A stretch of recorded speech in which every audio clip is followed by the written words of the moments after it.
मंच के नजदीक इसलिए नहीं आना चाह रही थी, दूर खड़ी थी क्योंकि हिम्मत नहीं जुटा पा रही थी कि स्वाति को करीब से देख पाऊं।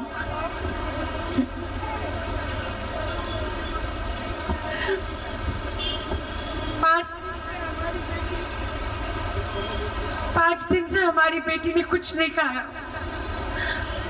और ये भूखी किसके लिए बैठी है, लेकिन देश के शासक को, तानाशाह को कोई फर्क नहीं पड़ रहा। 5 दिन की विदेशी यात्रा पर कल लाखों का सूट पहन के रवाना हो गए, हमारी बेटियों को पीछे इस तरह से आंसुओं में, पीड़ा में छोड़कर। उम्मीद की थी देश के प्रधानमंत्री जी जाने से पहले एक बार जो पत्र इस बेटी ने आपको लिखा है, उस पत्र को जाते जाते एक बार जवाब दे जाते, एक बार अपने पास बुला लेते, इस बेटी के सर पर हाथ रखकर यकीन दिला जाते कि चिंता मत करो, न्याय मिलेगा। लेकिन देश के प्रधानमंत्री ने 5 दिन से ये बेटी भूखी बैठी है। मुझे नहीं मालूम आज इस सफेद पोशाक में देखकर मैंने जब पूछा कि कब तक बैठी रहोगी, किसी को फर्क नहीं पड़ रहा जो सत्ता में बैठे हैं। गूंगी और बहरी हो चुकी है हमारी सत्ता, बेटियों के साथ बलात्कार हो रहे हैं।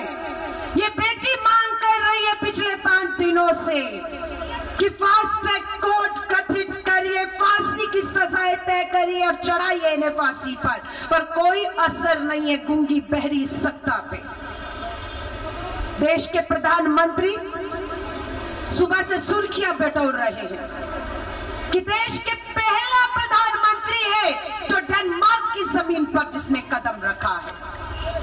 यूनाइटेड नेशन में हमारी थू-थू हो रही है, लोग अपनी विदेशी पर्यटनों को यहां भेज नहीं रहे क्योंकि उन्हें भी लगने लग गया है कि ये देश, ये भारत की मिट्टी जिसमें रानी झांसी की हम लोग तस्वीर लेकर, ताकत लेकर, हिम्मत लेकर, दिशा लेकर बैठे हैं, इस मिट्टी को आज इन बलात्कारियों ने कलंकित कर दिया है।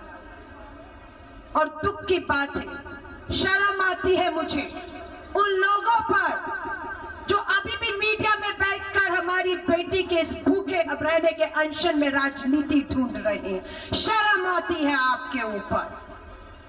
5 दिन से कुछ खाया पिया नहीं है, नजदीक आके उसकी आंखों की में ढाक कर देखिएगा, मेरी भी हिम्मत नहीं हो पाई। मैं वही स्वाति से पूछ रही थी, स्वाति 5 दिन हो गए आज, वजन तुम्हारा गिर रहा है, ये लड़ाई बहुत लंबी है हमें, और उस लंबी लड़ाई के लिए स्वाति जैसी बेटियों का जिंदा रहना बेहद जरूरी है।